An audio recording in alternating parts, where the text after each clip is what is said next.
వదినమ్మ బాగున్నారా? చాలా రోజులు అవుతుంది కలవక. ఇప్పుడు కనిపించారా? అవును వదిన, చాలా రోజులు అవుతుంది కనబడక. ఇప్పుడే వచ్చాము ఇటు సైడు నీతో మాట్లాడాలని. నీతో మాట్లాడక చాలా రోజులు అవుతుంది కదా. వద్దామంటే ఊరి చివరి నుండి ఊరి మధ్యలో నుండి అన్నీ దాటుకుంటూ ఇక్కడికి రావాలి. నువ్వు ఈ చివరన ఉన్నావు, మేము ఆ చివరన. అవును వదిన, చాలా కష్టం రావాలంటే. నేను ఒక్కదాన్నే ఉంటా కాబట్టి రావడానికి ఆలోచిస్తాను. మీరిద్దరైతే ఒకే దగ్గర ఉంటారు, ఇద్దరు కలిసి రావచ్చు, మాట్లాడుకుంటూ తొందరగానే రావచ్చు. నేను ఒంటరిగా రావడం కష్టమవుతుంది అక్కడికి. సరే వదిన, ఎలా ఉన్నారు మరి? బాగున్నారా? ఏమైనా చిట్కా తెలుసా? ఊళ్ళో ఏదైనా కొత్త విషయం జరుగుతుందా మరి? అవును వదిన, అదే మీకు చెప్పాలనుకుంటున్నాను. సర్పంచ్ గారికి ఎవరో దేవత ధనాన్ని ఇచ్చిందంట. ఆ ధనాన్ని సర్పంచ్ గారు కొంతమందికి పంచిపెట్టాడు ఊళ్ళో. మీకేమైనా ఇచ్చారని అడుగుదామని వచ్చాను. అవునా వదిన? నాకైతే ఏమి ఇవ్వలేదు మరి. నాకు ఎవరు ఇవ్వలేదు. మీకేమైనా ఇచ్చారా మరి? మీ ఇద్దరికి ఏమైనా అందిందా వదిన? ఏదైనా దొరికిందా మరి? నాకు అలాంటివి ఏం దొరకవు వదిన. ఊరికే వచ్చేవి ఏం నాకు బాగుండవు వదిన. సరే వదిన, మరి ఇంటికి వెళ్దాం పదండి. ఇంట్లోకి వెళ్దాం, ఏదైనా తిందాం. మరి నేను ఇంట్లో వెరైటీగా చపాతీ చేసాను, తిందాం. అవునా వదిన? వెళ్దాంలే. కొద్దిసేపు మాట్లాడుకొని, మేము ఆల్రెడీ తినేసే వచ్చాం. టిఫిన్ చేసాం కదా ఇంట్లో, తినే ఇక్కడ వచ్చాం మాట్లాడదామని.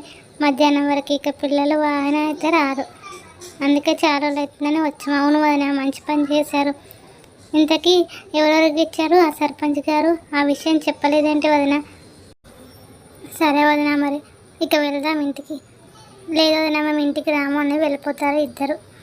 సరే వదిన, నేను కూడా మరి ఇంటికి వెళ్తున్నాను, మళ్ళీ ఎప్పుడైనా కలుద్దాంలే అని ఇంటికి వెళ్తుంది. కానీ ఇంటికి వెళ్ళినా అదే ఆలోచన. సర్పంచ్ గారు ఎవరికి ఇచ్చారు అదేం చెప్పలేదేంటి వీళ్ళు, ఎలా అని బాధపడుతూ ఉండగా ఒక చెయ్యి అనుకోకుండా వస్తుంది గోడలోంచి. ఏమైందమ్మా? ఏం కావాలి? ఎందుకు బాధగా ఉన్నావు? నువ్వు అలా బాధగా ఉంటే నేను చూడలేను.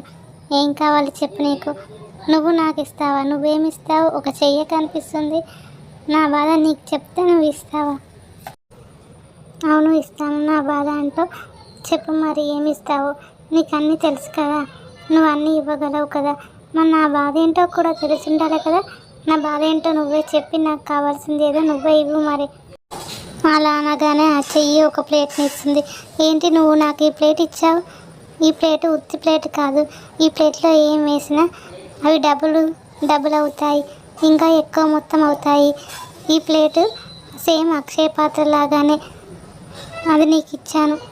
అవునా? నేను దీన్ని ఏం చేసుకోవాలి? నా దగ్గర ఏం లేవు, డబ్బులు కూడా లేవు. నేను దీన్ని ఏం చేసుకోవాలి? ఈ ప్లేట్ని ఏం చేయలేను ఈ ప్లేట్ని. అందుకే కదా నువ్వు నాకు ఇచ్చావు ఈ ప్లేట్ని అని బాధపడుతూ ఉంటుంది.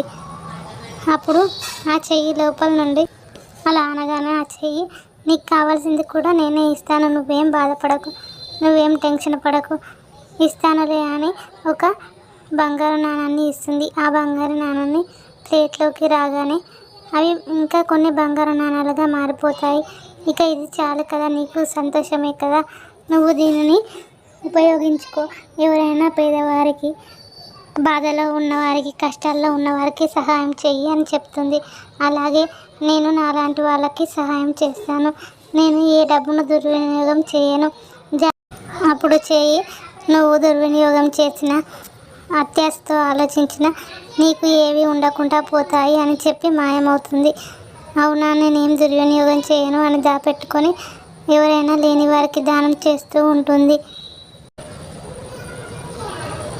అలా చెయ్యి చెప్పి, అన్నీ చెప్పి, పాత్ర గురించి ఎలా వాడాలి, ఎప్పుడెప్పుడు వాడాలి అవన్నీ చెప్పి వెళ్ళిపోతుంది. ఇక ఆ పాత్ర దానికి దొరికినందుకు సంతోషంగా ఉంది. కానీ ఆ డబ్బులను జాగ్రత్తగా ఖర్చు పెట్టాలి. నాలాంటి బాధపడే వాళ్ళకు, ఎవరైనా పేదరికంలో ఉన్న వాళ్ళకే సహాయం చేయాలి అని ఆలోచిస్తూ ఉంటుంది తను.